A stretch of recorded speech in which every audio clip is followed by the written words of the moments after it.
नमस्कार दोस्तों। A3 science classes Chittorgarh के प्लेटफॉर्म पर आपका स्वागत और अभिनंदन है।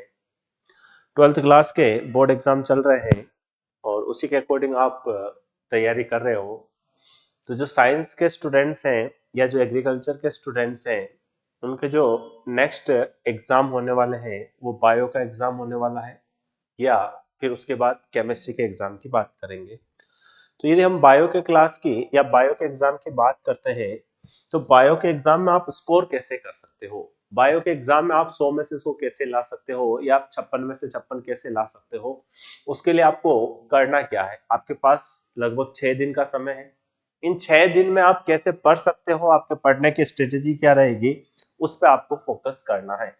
यदि हम स्ट्रेटेजी की बात करें बायो के अंदर, बायोलॉजी के अंदर यदि हम स्ट्रेटेजी की बात करते हैं कि बायोलॉजी जो होती है, बायोलॉजी के अंदर यदि हम स्ट्रेटेजी की बात करते हैं, किसकी बात करते हैं बेटा, स्ट्रेटेजी की बात करते हैं बायोलॉजी।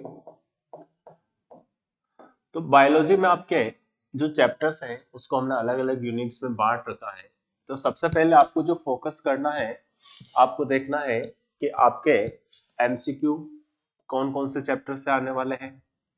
फिर हम बात करेंगे रिक्त स्थान की, रिक्त स्थान।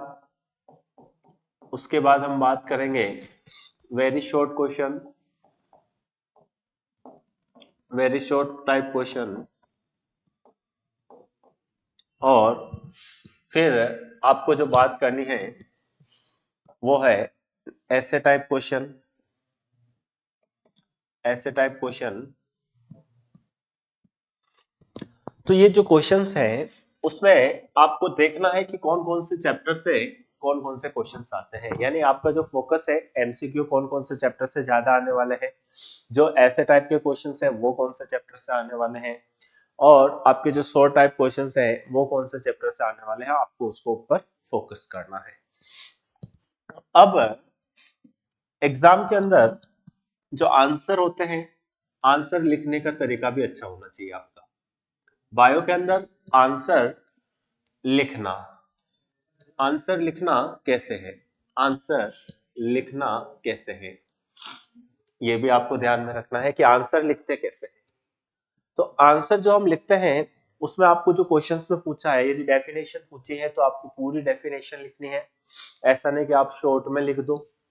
तो सबसे पहला यदि आपको डेफिनेशन एग्जाम पूछी है तो डेफिनेशन लिखिए, साथ ही साथ में यदि उसका कुछ एग्जाम्पल वगैरह है तो वो भी लिखनी है। यानी कि आंसर में यदि आपको डेफिनेशन पूछी है, परिभाषा पूछी है, तो आप परिभाषा लिखिए, प्लस उसके साथ उसके एग्जाम्पल्स भी, उदाहरण भी लिखिए।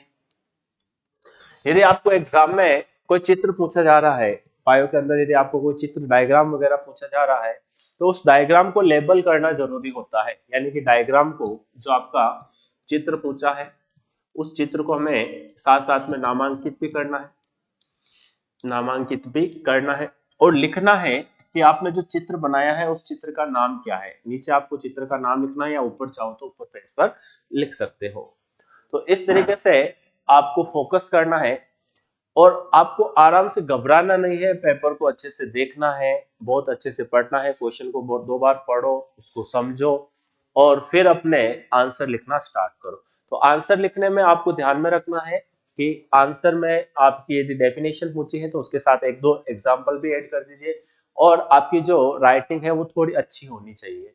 और यदि बड़ा ऐसे टाइप का क्वेश्चंस है तो ऐसे टाइप के क्वेश्चंस को आप नए पेज से स्टार्ट कीजिए, ये आपको ध्यान में रखना है। इसके अलावा यदि आपको एग्जाम में किसी क्वेश्चंस का आंसर नहीं आ रहा है, कोई क्वेश्चन है और उसका आंसर आपको नहीं आता है, आंसर आपको नहीं आता है तो क्या करना है, आपको नहीं आता है तो क्या करना है। तो आपको घबराना नहीं है। सबसे पहली बात है कि यदि आपको आंसर नहीं आ रहा है तो घबराना नहीं है, आपको क्या करना है, आराम से सोचना है और आपको देखना है कि जो क्वेश्चन है उस क्वेश्चन का टॉपिक कौन सा है। आपको पहले क्या देखना है कि जो क्वेश्चन पूछा है वो कौन से चैप्टर का है, कौन से चैप्टर का है, और उसके बाद चैप्टर के बाद आपको देखना होता है कि कौन से टॉपिक का है। अब उस टॉपिक के बारे में आपको कुछ नहीं आ रहा है तो उससे जो रिलेटेड बातें हैं, उससे जो संबंधित बातें हैं, वो आपको मनन करनी है, याद करने की कोशिश करनी है। 2 मिनट के लिए अपने आप को शांत रखकर याद करने की कोशिश करनी है। और यदि उस टॉपिक से रिलेटेड कोई डायग्राम है, चित्र है, तो आप उस चित्र के थ्रू आप उसकी क्या लिख सकते हो, थ्योरी लिख सकते हो। क्या लिख सकते हो बेटा, थ्योरी लिख सकते हो। ये आपको ध्यान में रखना है। तो इस तरीके से हम छोटे छोटे स्टेप्स का यूज करके हम पूरे में से पूरे मार्क्स ला सकते हैं। तो आपको अपने एग्जाम के ऊपर फोकस करना है और बहुत अच्छे से एग्जाम को देना है।